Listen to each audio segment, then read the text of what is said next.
What's up, Niagara? It's your friend Chris Somerfield here from the Davis and Delot team, Niagara Region's #1 real estate team. And I'm so excited because I'm out here on the patio on location at Ludology Boardgame Cafe with the owner and proprietor, Josh Boycott. Josh, hello. Hello.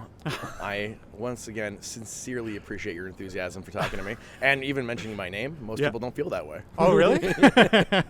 Well, thanks so much for allowing us to film and record the podcast, this great episode on location at your cafe. This is actually the first time we've actually done this. Well, congratulations. So you're setting an awesome precedent. I'd like to think so. That's what we're known for. Yeah, exactly. Moving forward in these dark times. So Ludology, for some people that may not know, is the theory of games and gaming? It's study of gaming. Yeah. I mean, it's a little bit too much of my nerdy academia forcing things down people's throats. Yep.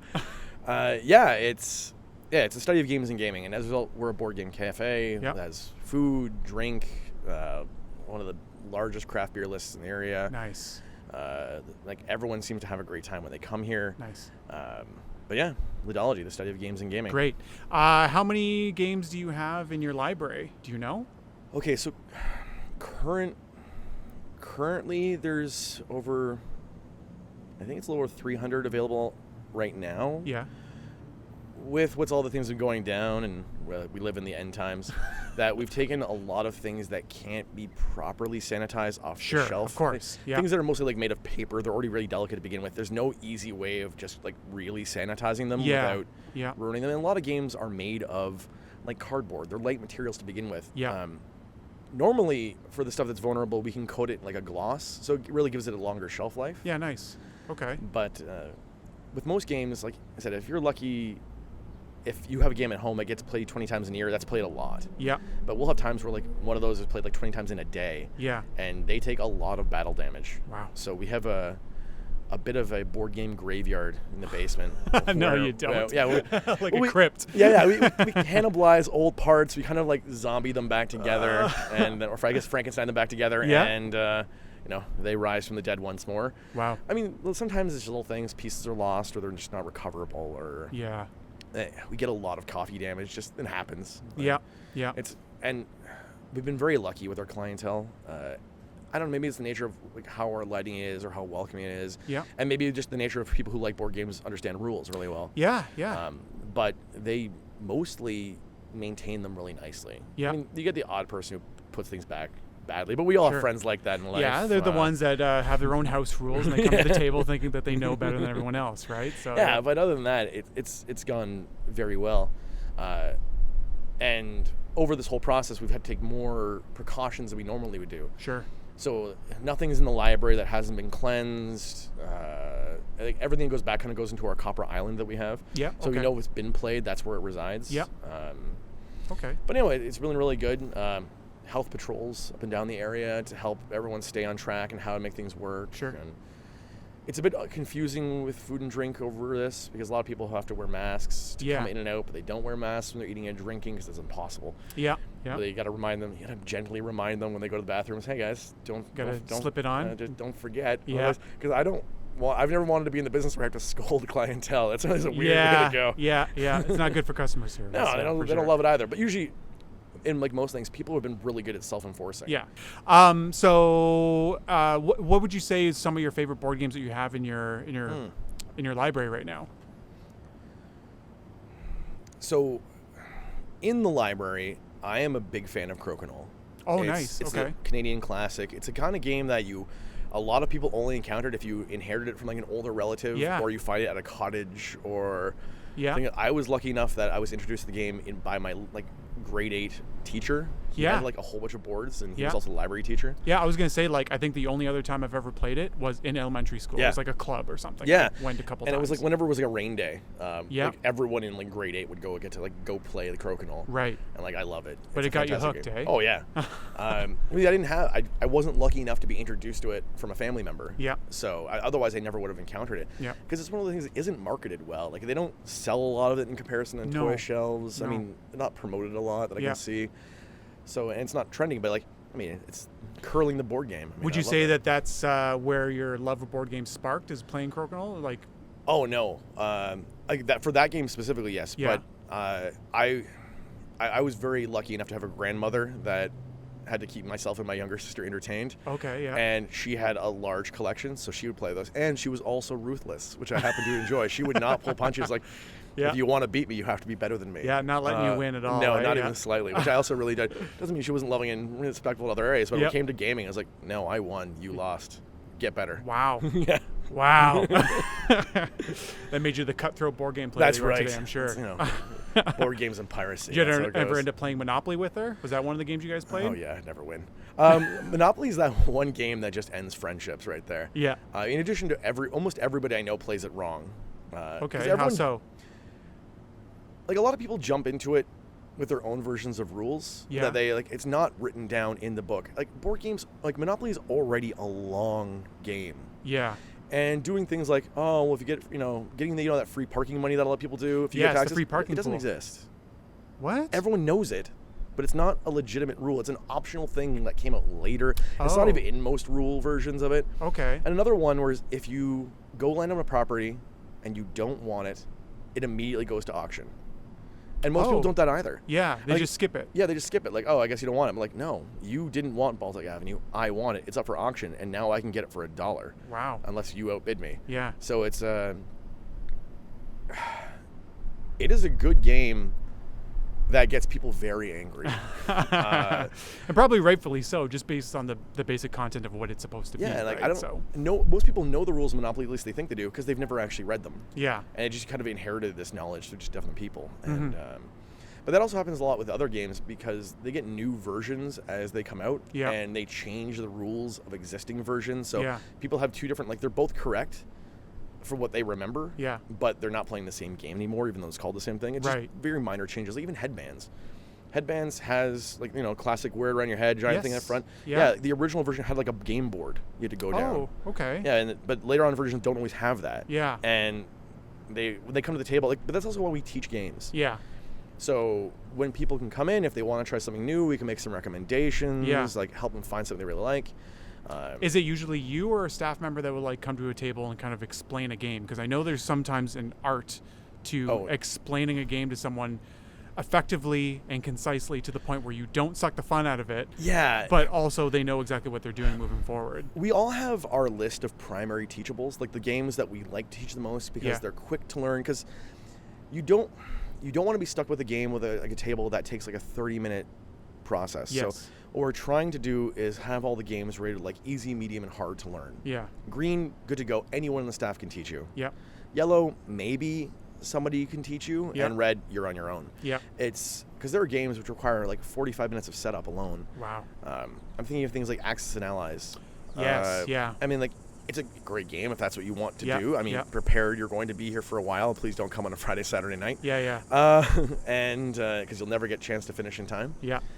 But otherwise, if you want to give it a shot, go to town. But there's no one on staff that can like babysit for that long. They have other tables, need other help with people. But we usually have somebody on whose purpose is to teach. Yeah, okay. They're there to support the servers, help other people out, help the bartender, and then but every server still has their own. Sure.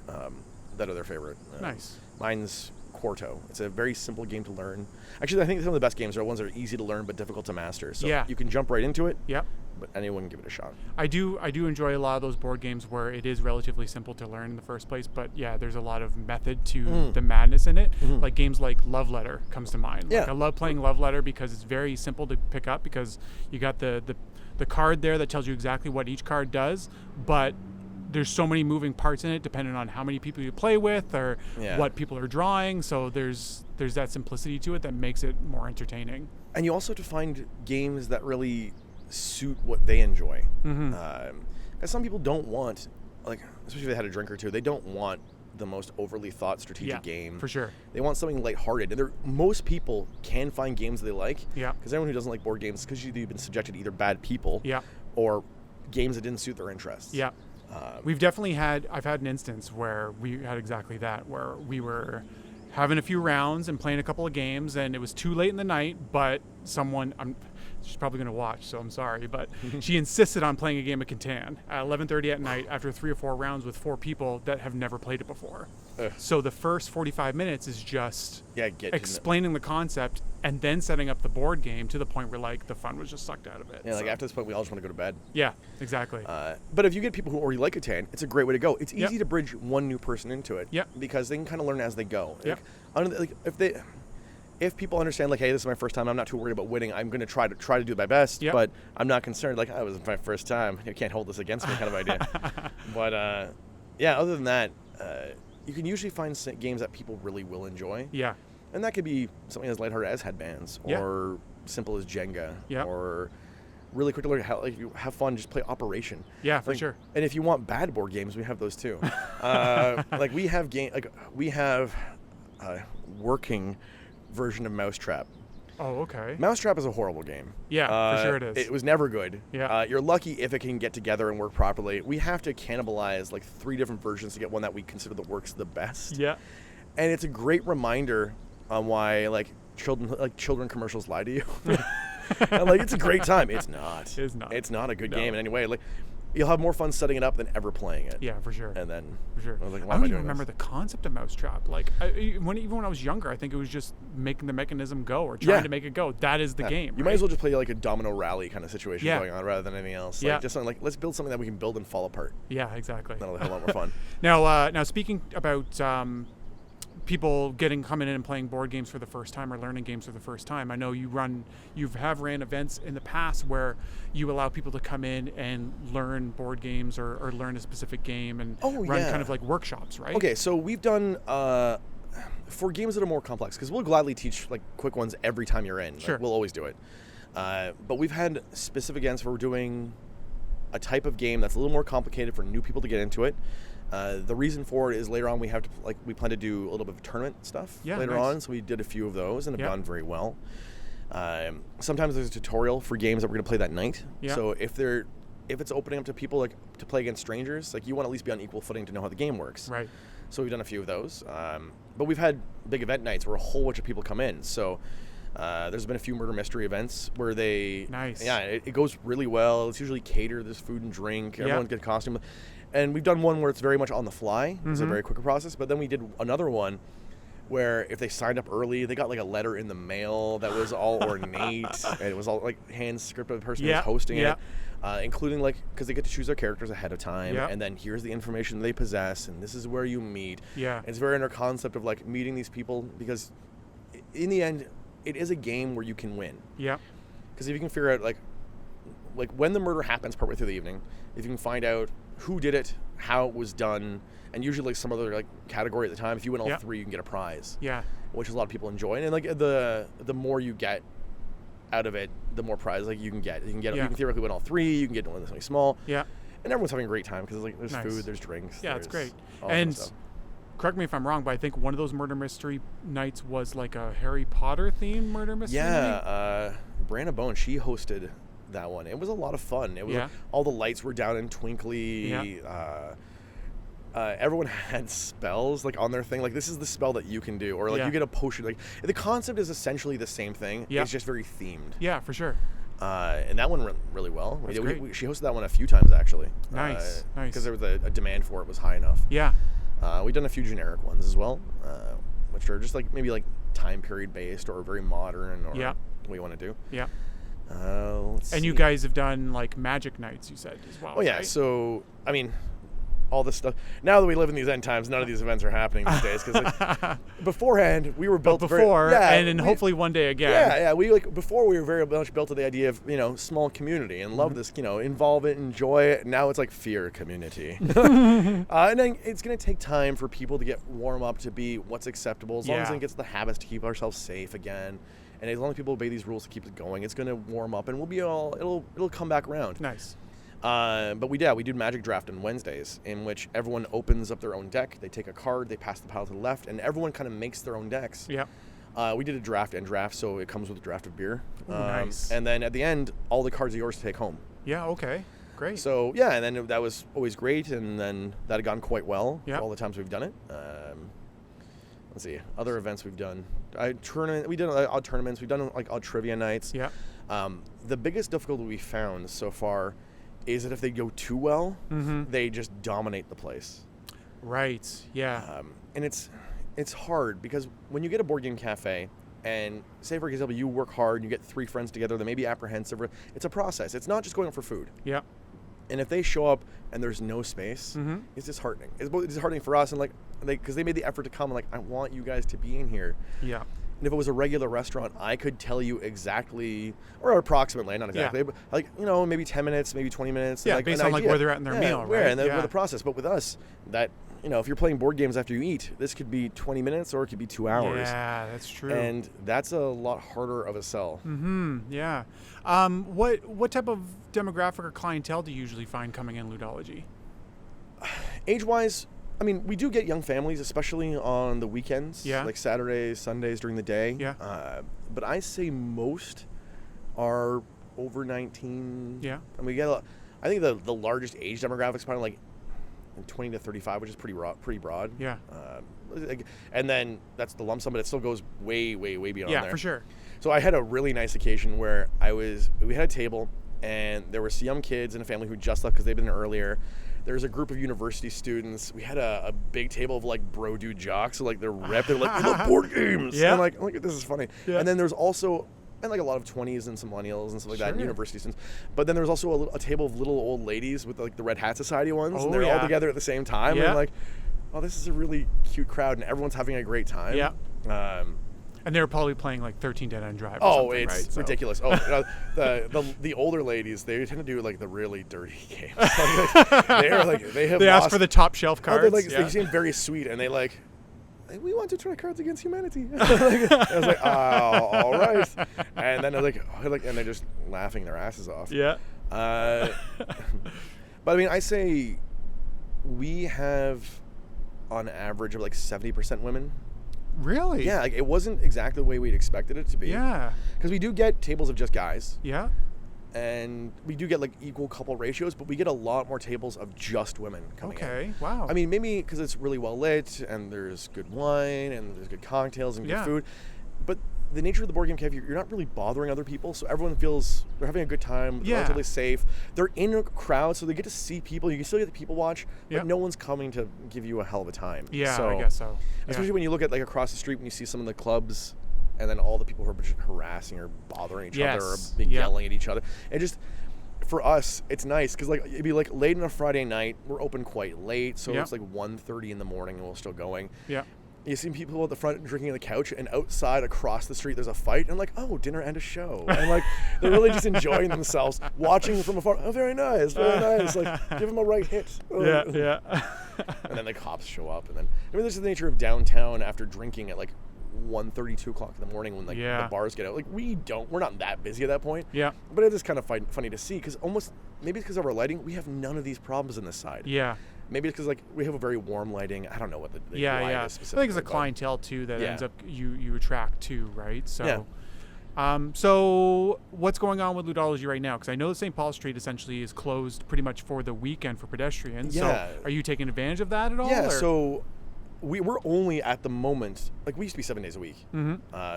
And I'm really kind of enjoying this extra time off. I have to admit, I had gone from working all the time to I'm catching up on movies I've missed and enjoying games myself. Nice. I am playing games again. There you go.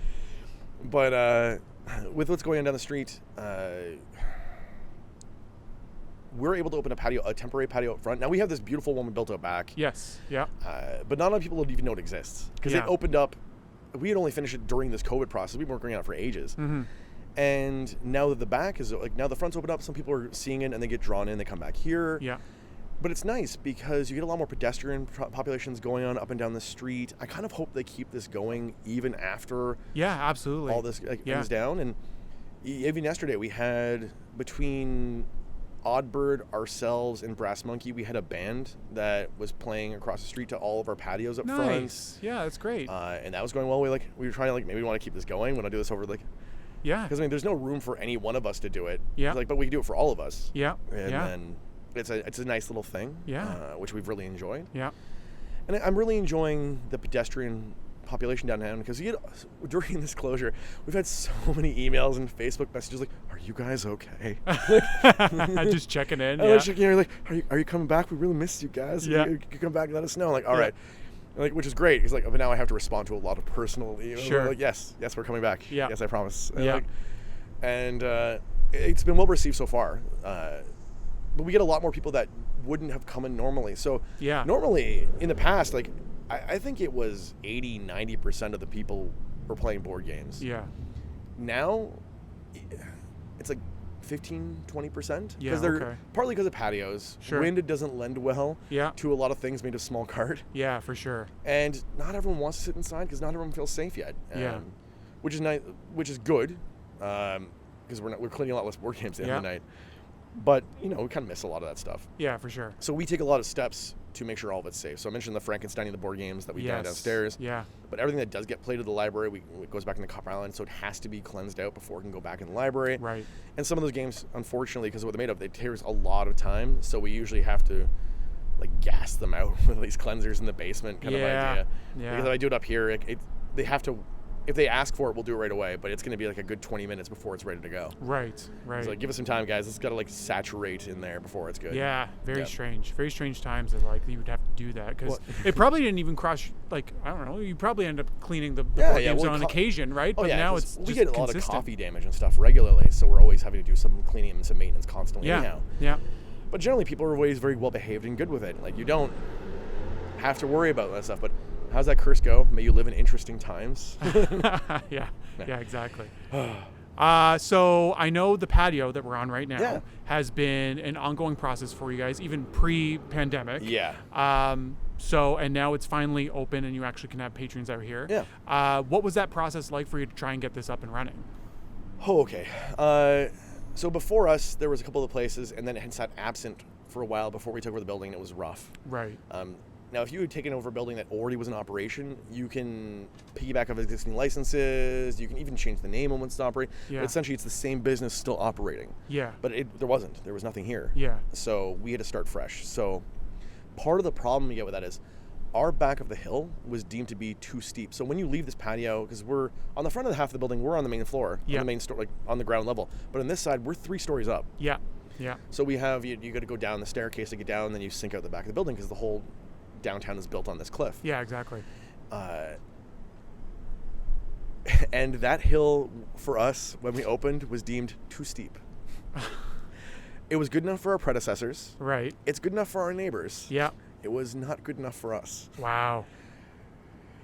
Yeah. So we were not allowed to use the patio, Mm-hmm. other than for storage or for staff and that Sure. kind of stuff. Yeah, you couldn't have customers out No, there. Yeah. because you're not allowed to re-enter a building to escape a fire. It kind of defeats the purpose. There's a fire inside. Don't run back into the fire. Exactly. Yep. I mean, in the event there's a real fire, just leave out the back. It's perfectly safe. Go. I don't know. Fire. Go. Yeah. Exactly. But we ended up just grading the hill ourselves. I mean, there was where the bridge is. There was a fire there back. So we're cleaning this out. We're finding so much old random rubble and bricks and odd items. And we're just.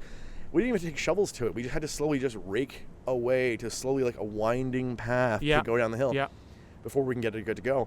And even then, we wouldn't have been good to ready to launch.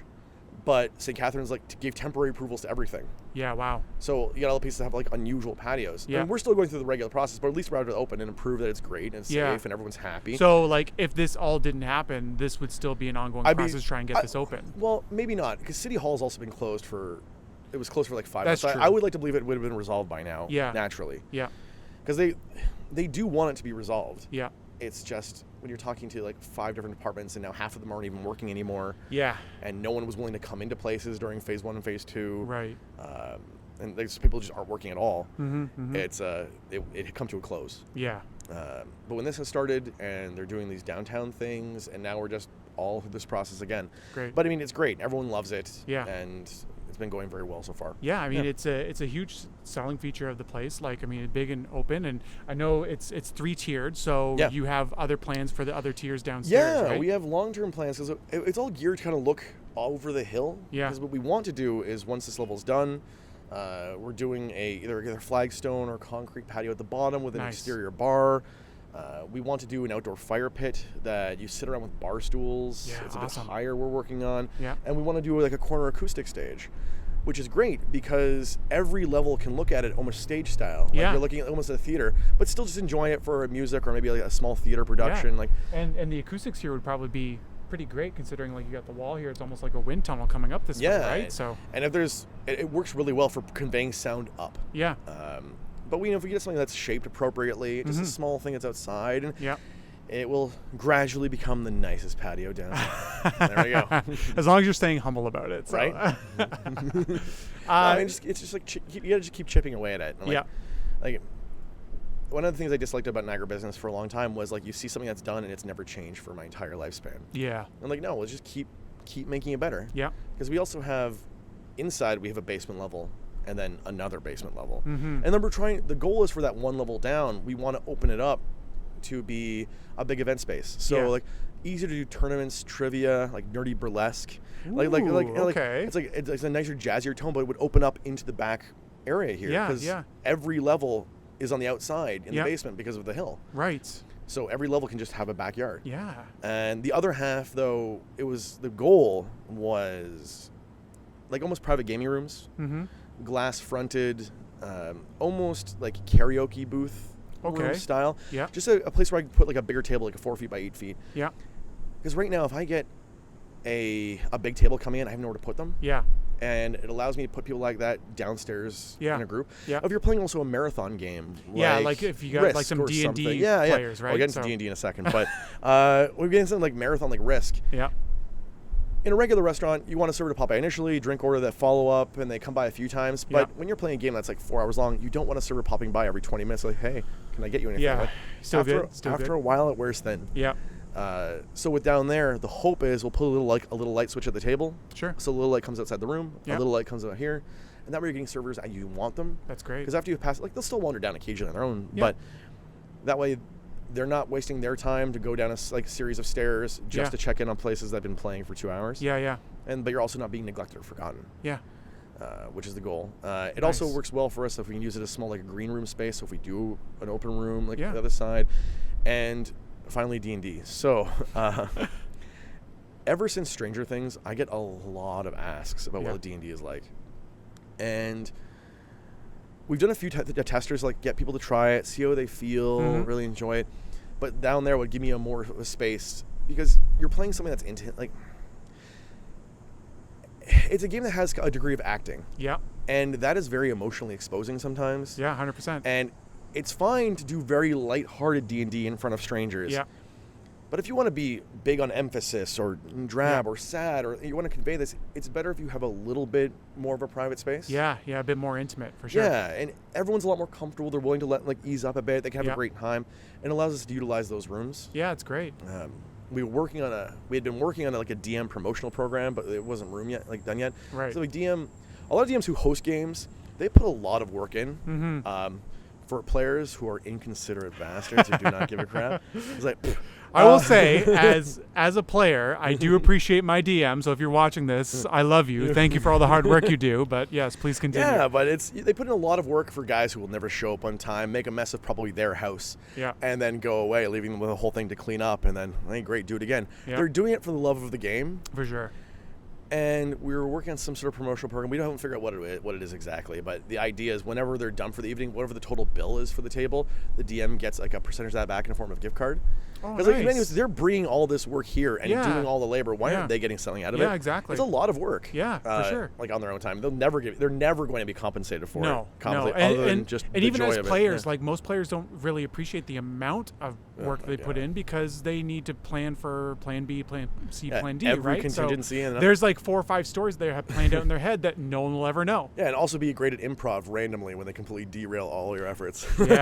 Yes, I am responsible for one of those instances for sure. I will admit that, but no, I mean, like that's why if we have that lower space. I mean, that's why we're all very slowly chipping away at this. So it's like I played the worst version of a game called Sim Cafe, and like it was all going great. We were operating for a year and a half. Yeah. Unfortunately, we missed our 2-year anniversary because everything was closed. Right. And now it's had to start all over again, but on hard mode. Like congratulations, you have a random event like plague. like do this all over Get yourself again. out of this one. Yeah. Oh, wow. Well, Josh, I mean, like the patio looks great. The idea that like St. Paul Street is open for you opens things up, and you got big plans going. So yeah, and everyone's really enjoyed the menu so far. Yeah. Like we've definitely trimmed things down a bit, but then we also now are doing like our espresso is fantastic. Yeah. We're doing affogato for it's like we do homemade ice cream as well, so people are doing like that, and it's going really well. Yeah. And we make it boozy for fun. Yeah. And then yeah, it's been and you got like nice. a plethora of like specialty drinks and craft beers and even like local made coffees as well. Oh yeah, our coffee is locally made. We grow our own basil and like chives, and all our gardens in the back. Like so we have one cocktails like the cucumber basil smash. We go through a lot of basil, and it's muddled. It's super refreshing. Everyone really enjoys it. Yeah. But it's really been handy to let's just garden it all ourselves and have it right on site. Nice. And then it smells so much better. Not being store bought, it's so much bigger. Yeah. They're doing it, and it's doing great. I love it. Yeah, great. Well, I mean, like you're making steps in the right direction and like planning ahead for the next couple of projects, right? Yeah. So no matter which way it goes, we'll be pretty much okay. Yeah. So we had planned for like something going horribly wrong, maybe another small economic collapse, not the end times. We hadn't planned for that one. Yeah. But now I can enjoy it from my beautiful patio. There you go. Awesome. As the barbarians are at the gates. There you go. Well, Josh, thank you so much for spending the time with us today. Really do appreciate it. Oh, my absolute pleasure. And I'm be sure to come back and play some games. So. Much appreciated. All right. That's What's Up Niagara. Thanks for tuning in. Hey.